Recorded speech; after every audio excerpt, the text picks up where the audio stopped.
Hello guys, సభకు నమస్కారం. ఇది చెప్పడం నా సంస్కారం, వినడం మీ మమకారం. Welcome to సినీహారం. సో నిన్ననే మద్రాసి సినిమా చూశాను అండ్ ఇట్స్ టూ లేటే, కానీ మీకు తెలిసిందే నా బతుకే ఎంత సార్, ఎప్పుడు లేటే.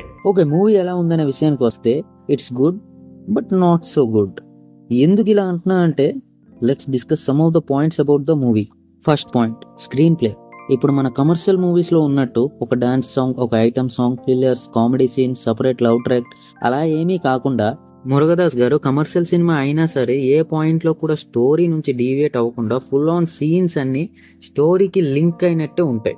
సెకండ్ పాయింట్, హీరో క్యారెక్టరైజేషన్ చాలా బాగా డిజైన్ చేశారు and it completely blends with the story and unique గా కూడా అనిపిస్తుంది.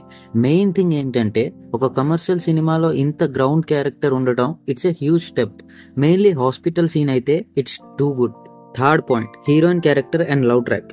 లవ్ ట్రాక్ ఏమీ ఫిల్లర్ లాగా పెట్టలేదు, దీన్ని ఒక బేస్ లాగా యూజ్ చేసుకున్నారు. అండ్ రుక్మిణి వసంత్ గారి క్యారెక్టర్ లిమిటెడ్ స్క్రీన్ టైమే ఉంటుంది, బట్ స్టోరీలో ఆ క్యారెక్టర్ చాలా ఇంపార్టెంట్. సో ఈ female character and love track ని కూడా బాగా బ్యాలెన్స్ చేశారు.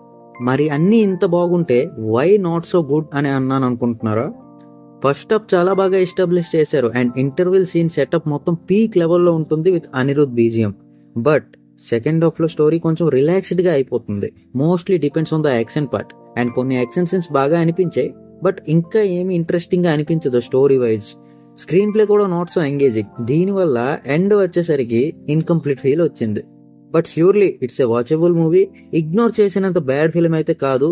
అనిరుద్ బీజియం విషయానికి వస్తే ఇంటర్వ్యూల్ అండ్ కొన్ని యాక్షన్ సీన్స్ లో పీక్ ఉంటుంది, but rest of the movie impact miss అయిందనే చెప్పాలి. సో ఇది నా రివ్యూ అండ్ సినీహారం రేటింగ్ వచ్చేసి 2.75 to 3/5 for the genuine attempt to make a good commercial cinema.